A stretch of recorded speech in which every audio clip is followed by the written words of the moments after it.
This is awesome. This is awesome. You guys hear me? Yeah. Okay, hey. How does the average person participate? This was just a big lot of junk. The weeds were growing all over the place, and it was a bad city. Those vacant lots that are in the city, nothing grows there. It's just a pile of trash and stuff. It's just amazing to have a garden there. We fill up all the beds and whatever trash, tires, and just a whole bunch of trash off the land and turn it into a beautiful garden. Oh, good job. You're helping the garden.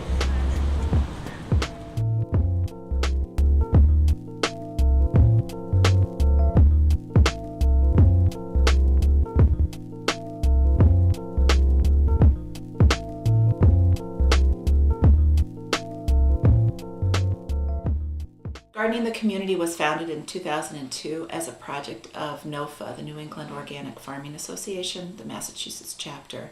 It was their urban farming project.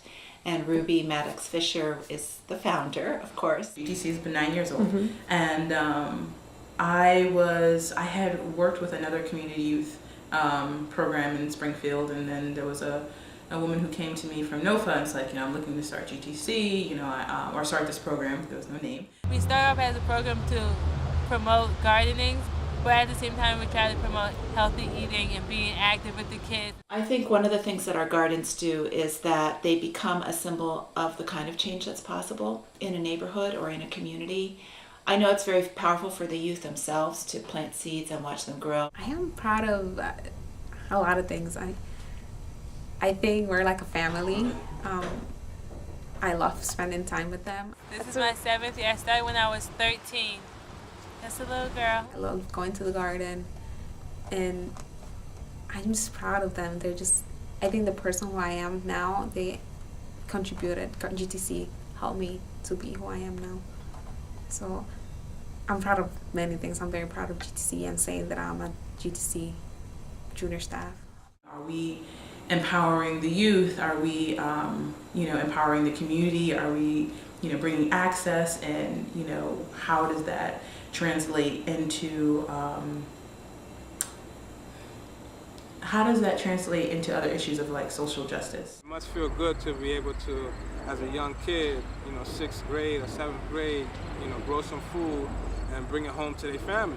I mean, that's an honorable thing to do. So it's like to see that happen, and then to see the kids getting excited about that is great. I think it's important because people that don't maybe have money or stuff can't really buy things like in other stores. But when we grab our own vegetables and bring it out to the market, we sell them for cheaper. You learn a lot from working in a garden. One of the things I love most about working at the garden is just the knowledge that you get. And you get to see things grow when you plant it. The kids, they didn't know things like, a carrot grows from under the ground. To take care of where you live around, like taking care of your neighborhood. Awesome. You're doing work, you're getting paid for it, you're getting fresh vegetables, beautiful flowers, you're exercising, you're staying healthy, so there's really no downside to it. I like planting, putting the seeds down, harvesting, and I love doing the markets. I help the kids to start their own, thinking about food and growing and cooking and being more healthy and having a healthier lifestyle.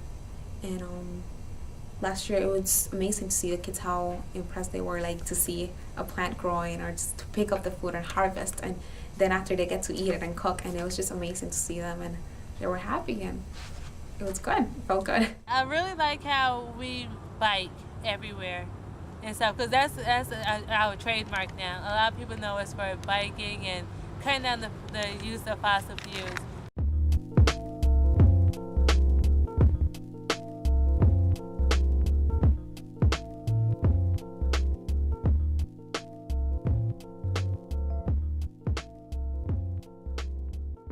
When they came for 488 Central Street, it was a total shock. We didn't know. It was like they didn't even know that we were there. I just think we need the city to help us out and stuff. They're kind of wish-washy. They'll take the land from us because they want to put houses on it, and then they want to give it back to us. But they don't really support us. in what we're doing. And if they actually come out and see what we're doing and support us, I think that would help a lot. And so it didn't make any sense of how they could just make a decision like that and not involve us, not consult us. The biggest challenge that we have is keeping the land and making sure that we have that land, because the city has taken the land from us. The city's goals is to put a lot of these vacant lots back on the tax rolls. I mean, I understand the community gardens issues, that they want to be able to have community gardens, but these larger development lots are, the city's goal is to get these lots. They were taken through tax title process, which usually means that someone didn't pay taxes. It took a lot of money and time and effort to get them into city hands, and our goal is to see housing put back on them. I didn't know what we were supposed to do for them to see us. I didn't know, what were the channels. We're trying to, work with the city to put some laws into place where people who do that kind of stuff can be protected. And so we've been sitting down with the city to craft an ordinance that will actually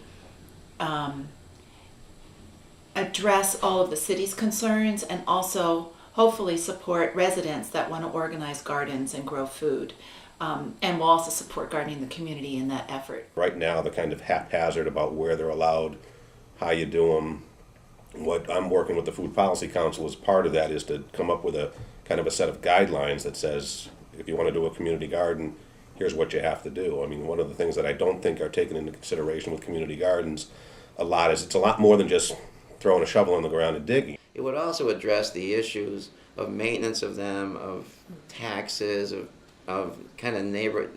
We can't assume that everybody's going to want, a community garden next to them. So it kind of addresses some of the things that might be constraints against developing stronger community gardens. Springfield is at a really exciting point in terms of supporting efforts like gardening the community and other folks who want to grow food locally. I think community gardens are great, and I think they've been shown to work throughout the country, so I certainly want to see them here. I just want to make sure that we have specific guidelines on how they're used. It's the same thing has happened in a lot of other cities around the country, Boston, Portland, from the East Coast, the Midwest, all the way to the West Coast.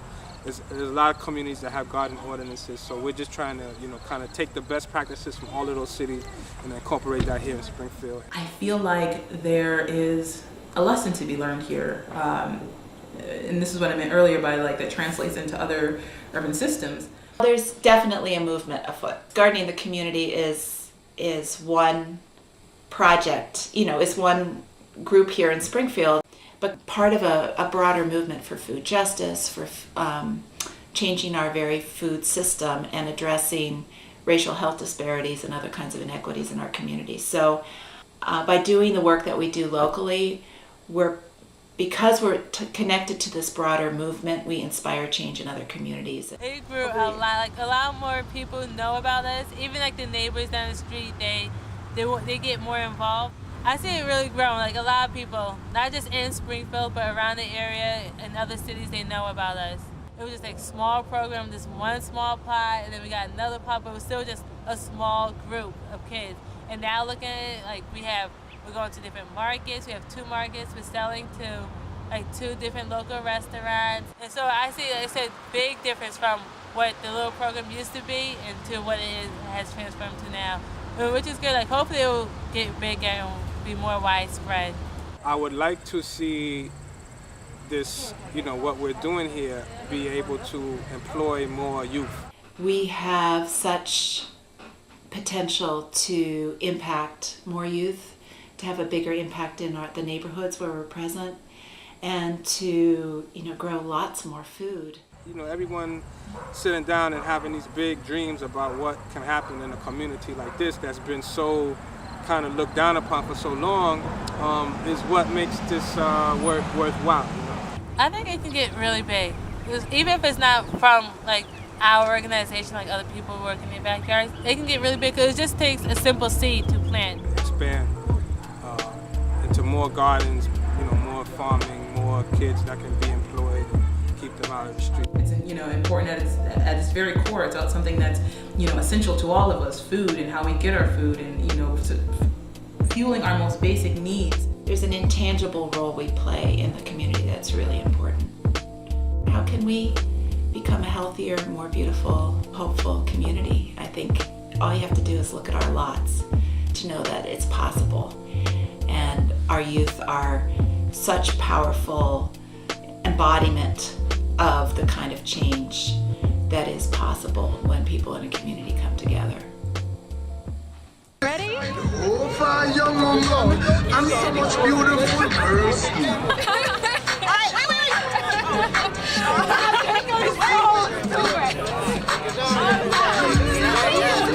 Another one? Okay.